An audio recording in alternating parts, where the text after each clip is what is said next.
সাংগঠনিক ব্যর্থতা তো আছেই। বিজেপির এমন একজনও নেতা নেই যিনি সর্বজনগ্রাহ্য। তবে বিজেপির সবচেয়ে বড় ভুল হলো প্রতিবার নির্বাচনের ঠিক আগেই মমতা ব্যানার্জিকে শাসক দলের নেত্রী থেকে বিরোধী নেত্রী বানিয়ে দেওয়া। সিপিএম এর সবাই জানে যে বিরোধী নেত্রী কতটা আক্রমণাত্মক হয়ে উঠে একটা 34 বছরের সাম্রাজ্যকে ছাড়খাড় করে দিয়েছিলেন। আহত বাঘিনী সবসময় কিন্তু বেশি ভয়ঙ্কর। এটা সম্ভবত অমিত শাহরা ভুলে গিয়েছেন। আজ দুপুরে ইডি তৃণমূল কংগ্রেসের নির্বাচনী পরামর্শদাতা সংস্থার কর্ণধার প্রতীক জৈন এবং তারা অফিস আইপ্যাকের অফিসে ভোটের আগে হানা দিয়ে মমতা ব্যানার্জির পালে হাওয়া তুলে দিলেন। এই ইডি হানা চলাকালীন স্বয়ং মমতা ব্যানার্জি হাজির হন সেখানে, এবং কথিত সূত্রে যেটা জানা গিয়েছে যে ইডি অফিসারদের কাছ থেকে বেশ কিছু ডকুমেন্টস তিনি কেড়ে নিয়েছেন। আজকের প্রতিবেদনে আমরা একটু বুঝে নিতে চাই এই ইডি হানায় তৃণমূল লাভবান হলো নাকি অক্সিজেন পেয়ে গেল বিজেপি আর সিপিএম। সেটাই দেখব আজকের এক্স ফ্যাক্টরে।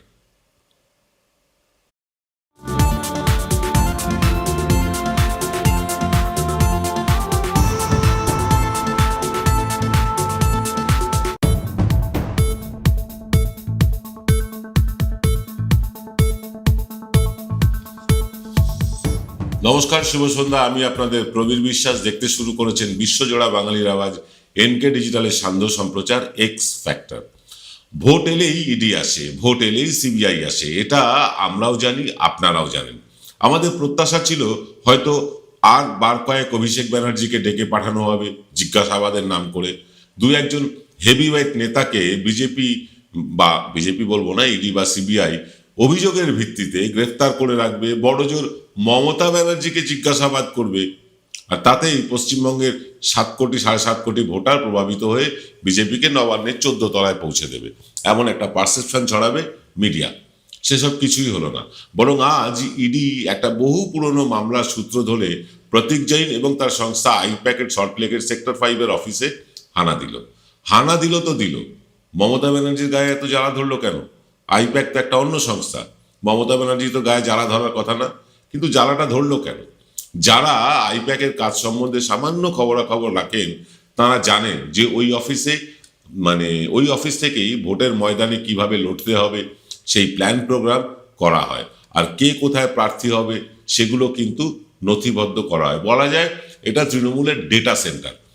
সব দলেরই একটা ডেটা সেন্টার থাকে, তৃণমূলেরও এটা ডেটা সেন্টার। এখানে সমস্ত তথ্য, তৃণমূলের যাবতীয় খুঁটিনাটি তথ্য এখানে জমা হয় এবং সেই তথ্য চুলচেরা বিশ্লেষণ করা হয়, তারপরে তৈরি হয় স্ট্র্যাটেজি। এছাড়াও হয় আরো অনেক কিছুই যার বিস্তারিত বলা উচিত নয় বলে আমি বলছি না। তবে যে কোনো রাজনৈতিক দলের স্ট্র্যাটেজি মেকিং অফিসে আগাম নোটিশ না দিয়ে ঢুকে পড়ে সেই দলের সম্ভাব্য প্রার্থী তালিকা কিংবা দলের রণকৌশল হাতিয়ে নেওয়ার অপচেষ্টাকে কিছুতেই মেনে নেওয়া যাচ্ছে না। এটা অন্যায়, এটা ঘোরতর অন্যায়। আমরা এই জঘন্য চক্রান্তের নিন্দা করছি।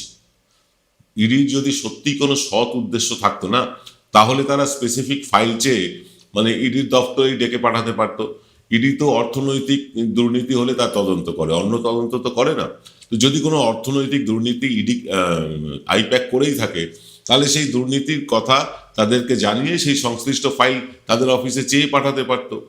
কিন্তু সাংবাদিক, ক্যামেরাম্যান ডেকে নিয়ে গিয়ে যে কাণ্ডটা ইডি আজ ঘটালো, সেটা যে রাজনৈতিক অভিসন্ধিমূলক, সেটা রাজনৈতিক উদ্দেশ্য প্রণোদিত একেবারে, সেটা বুঝতে কারোরই অসুবিধে হওয়ার কথা নয়। ভোটের আগে এইরকম চূড়ান্ত অসভ্যতামি, চূড়ান্ত বাঁদরামি, চূড়ান্ত শয়তানি নির্মলা সীতারামনের দফতর বা কলমে অমিত শাহ করে বসবে, সেটা কিন্তু অপ্রত্যাশিত ছিল।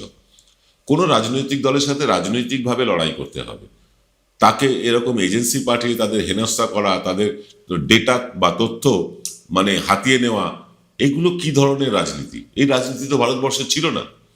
কোনো রাজনৈতিক দলের সাথে যদি এঁটে উঠতে না পারা যায়, তাহলে তাদের পেছনে এইভাবে সরকারি এজেন্সি লাগিয়ে তাদের হয়রান করা বাংলায় অন্তত বিজেপির পক্ষে আগে যায়নি। দেখুন, মুকুল রায়, শুভেন্দু অধিকারীদের মতো তৃণমূলের প্রথম সারির নেতা থেকে মেজো সেজো ছোট সব নেতাদের নিজেদের কাছে টেনে নিয়েও বিজেপি বাংলায় সুবিধে করে উঠতে পারেনি। বাংলার মানুষের হকের টাকা পাওনা টাকা আটকেও ফল হয়েছে উল্টো।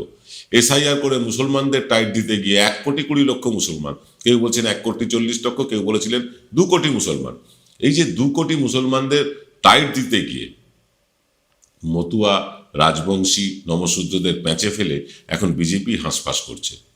সব কিছু যখন শুধু ফেল ফেল ফেল, তখন তৃণমূলের ভোট স্ট্র্যাটেজিক সংস্থায় হানাদারি, তাও আবার পুরনো একটি মামলার সূত্রে।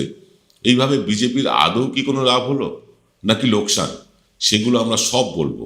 বিরতি থেকে ফিরে ডিটেইলে বলবো আপনাদের এতে লাভ আদৌ কার হলো। আসছি বিরতির পর। এবার সাধ্যের মধ্যেই হবে মধ্যবিত্তের স্বাদ পূরণ। নতুন বাড়ি, নতুন স্বপ্ন, সুখের নতুন অধ্যায় শুরু হোক এই উৎসবে। Ashoka group, রিডিফাইনিং realty. ফোন করুন 9163502850। Welcome to the world of civil business. A Bengali business personality and the most successful business group, Roy Construction Group of companies, now coming Sarib, West Bengal. Mr. Anup Roy, the managing director of the Roy Construction Group company, ready to serve his native land, the mother Bengal.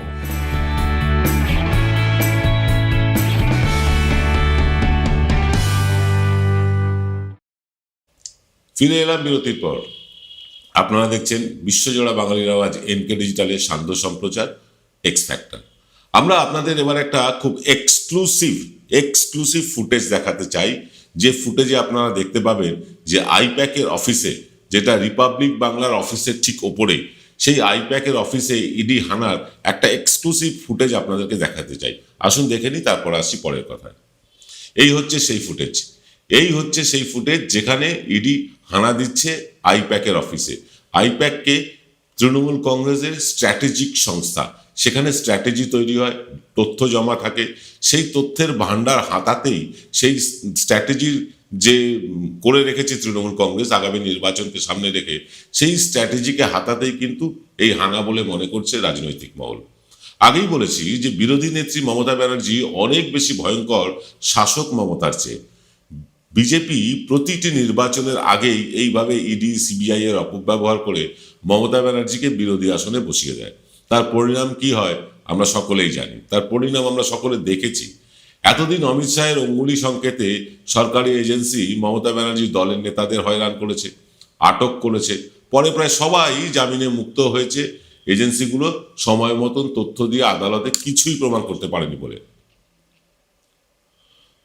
আপনারা যে ফুটেজটা এই মুহূর্তে দেখছেন, সেই ফুটেজটা কিন্তু একেবারে এক্সক্লুসিভ এনকে ডিজিটালের পর্দায় দেখতে পাচ্ছেন। এই ফুটেজ অন্য কোনো চ্যানেলের হাতে নেই। আপনারা দেখুন যে কিভাবে ইডি সেখানে গিয়েছে এবং সে ইডি গিয়ে কিভাবে অনৈতিকভাবে একটা স্ট্র্যাটেজিক সংস্থার অফিসে ঢুকে পড়েছে। মমতা ব্যানার্জি গিয়ে পৌঁছেছেন ইডির অফিসে। দেখুন সেই ফুটেজ শুধুমাত্র এনকে ডিজিটালে আপনারা দেখতে পাচ্ছেন। মমতা বন্দ্যোপাধ্যায় গিয়ে পৌঁছেছেন ইডির অফিসে এবং তার প্রতিবাদ, সোচ্চার প্রতিবাদ, তার বক্তব্য, সেটাও আমরা দেখাবো আপনাদেরকে। এই যে আদালতে বারবার বিভিন্ন নেতাদের গ্রেফতার করে নিয়ে যাওয়া এবং গ্রেফতার করে নিয়ে গিয়ে পরে কিছুই প্রমাণ করতে না পারা, তারপর আদালত বাধ্য হয় জামিন দিতে, মানে এইভাবে কতবার নাক কাটা গিয়েছে ইডির আমরা বলতে পারবো না। এবার তো এমন একটা জায়গায় ইডি হাত দিয়েছে যেটাকে তৃণমূলের মিনি পার্টি অফিস বলা যায়। স্বাভাবিকভাবেই তৃণমূল নেত্রী কঠিন ভাষায় প্রতিক্রিয়া দিয়েছেন। আমরা শুনবো সেই প্রতিক্রিয়া, আমরা দেখবো সেই প্রতিক্রিয়া, কিন্তু বিরোধী দলনেতার প্রতিক্রিয়া কিন্তু আরো বেশি চমকপ্রদ। কেন বলছি চমকপ্রদ, আসুন সেটা দেখে নিন সবার আগে। ধর্ণা দিয়েছিলেন কলকাতা।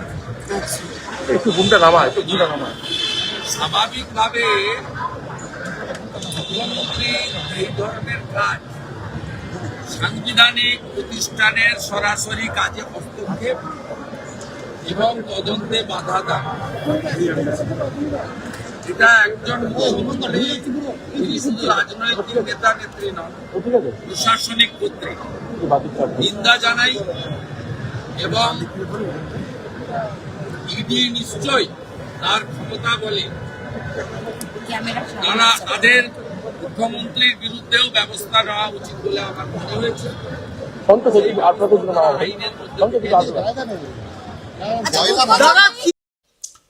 শুভেন্দু অধিকারীর পুরো বক্তব্য আমরা শোনালাম না, কারণ বক্তব্যে অডিও কোয়ালিটি খুব খারাপ, মোবাইল ফোনে তোলা তো যা হয় আর কি, সেটাই হয়েছে। এবার ঘটনা হচ্ছে যে শুভেন্দু অধিকারী যে ঘটনাই ঘটুক না কেন, তিনি তার আত্মপ্রচার করতে নিজেকে মমতা ব্যানার্জির সাথে তুলনা করে নিজেকে মমতা ব্যানার্জির সমতুল্য বানানোর একটা চেষ্টা করেন। এবারও তিনি বলে ফেললেন যে তার বাড়িতেও নাকি তিনবার সিআইডি রেড করেছে। কারুর বাড়িতে রেড করা আর কোনো রাজনৈতিক দলের স্ট্র্যাটেজিক মানে মেকিং অফিসে রেড করা, মানে তাও একটা বহু পুরনো মামলার সূত্র ধরে কিভাবে এক হতে পারে, তা শুভেন্দুর মোটা মাথাতে না ঢুকলেও বাঙালি কিন্তু বোঝে এই ধ্যাসটামন। মানে শুভেন্দু বলছেন যে মমতা বন্দ্যোপাধ্যায় যে প্রশাসনিক কাজে বাধা দিয়েছেন বা একটা সাংবিধানিক সংস্থার কাজে বাধা দিয়েছেন তার বিরুদ্ধে ব্যবস্থা নিতে হবে। আর শুভেন্দু অধিকারী গাড়ি চাপা দিয়ে মেরে ফেললেন একজনকে, তার দেহরক্ষীর একটা সাসপিশিয়াস ডেথ হলো, সেই নিয়ে তদন্ত হবে না, সেই নিয়ে কোনো কথা বলবেন না। বাঙালি কিন্তু এসব বোঝে, জানেন। আর বাঙালি বোঝে বলেই মানে প্রতিটা নির্বাচনে বিজেপি কেবল হেরেই চলেছে। ৭৭ থেকে কমে এখন ৬৫, আর ১৮ সাংসদ থেকে কমে এখন ১২তে এমনি নামেনি। বাঙালিকে বোকা ভাবার ফল বিজেপি আগেও পেয়েছে, আবার খুব শিগগিরই পেতেও চলেছে। মতুয়া রাজবংশী নমশূদ্র সম্প্রদায়ের মানুষ এই যে রেড হলো, এর ফলে কি তাদের ভোটাধিকার ফিরে পাবেন? বাংলার মানুষ তাদের হকের টাকা পেয়ে যাবেন? এই সমস্যাগুলো থেকে মানুষকে ভুলিয়ে দিতে গিয়ে ইডি রেড করলো আইপ্যাকে। এইটা আমরা বারবার দেখেছি। যখনই মানে বিজেপির কাছে কোনো সমস্যা আসে তখনই ঢাল হিসেবে ব্যবহার করা হয় সিবিআইকে, ইডিকে, ইনকাম ট্যাক্সকে, এনআইএকে, এই এজেন্সিগুলোকে ব্যবহার করে দৃষ্টি অন্যদিকে ঘুরিয়ে দেওয়ার চেষ্টা করা হয়। এখন কদিন এই ইডি রেড চলবে। মানে এই যে আইপ্যাকে ইডি রেড হলো, এই মানে আইপ্যাকের ইডি রেড নিয়ে কিছু উদ্দাম নৃত্য করবে কিছু টিভি চ্যানেল, কিছু মানুষ, টেলিভিশন এবং কিছু ইউটিউব চ্যানেল এই রেড ভাঙিয়ে বেশ কিছু রোজগার করে নেবে, ঘণ্টাখানেক ঝগড়াঝাটি চলবে, কিন্তু মানুষ কি ভুলে যাবে তার প্রতিদিনের জীবন যন্ত্রণার কথা? এর উত্তর মিলবে কিন্তু ভোট বাক্সে, আর মাত্র ১০০-১৫০ দিনের মধ্যেই। আজকের অনুষ্ঠান আমরা শেষ করব, কিন্তু কথা দিয়েছিলাম এই রেডের প্রেক্ষিতে মমতা বন্দ্যোপাধ্যায় কি বলেছেন সেই বক্তব্য আপনাদের শোনাবো। আজকের অনুষ্ঠান শেষ করব এই রেডের প্রেক্ষিতে মমতা বন্দ্যোপাধ্যায় রিয়াকশন দিয়ে। আসুন সেটা দেখে নিই, আপনারা দেখতে থাকুন। আমি আপনাদের কাছ থেকে আপাতত বিদায় নিলাম। দেখা হবে আগামীকাল সকাল ৯টায়। আসছেন প্রসূন গুপ্ত। নমস্কার। দেখুন মমতা বন্দ্যোপাধ্যায়ের video. How to collect all of our party hard disk, the candidate list, the party strategy, the party plan.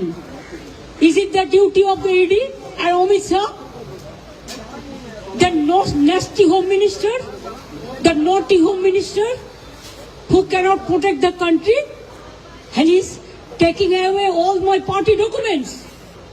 If I raid the BJP party office, what will be? What will be the result? They didn't have any guards. One side the SIR case, they're deleting all the names of the Bengal people. More than 2 crore people, 1.5 crore people are being called, 54 lakhs are being deleted without any asking their details. They are using WhatsApp only, and because of election they are collecting all my information of my party. देखो मैंने सब लेके आया, because I rang up Pratik, because he is the in charge of my party. So my hard disk, see, phone, hard disk, all they are collecting, and they have already attacked my IT office also. In fact, Sector 5, I am going there also.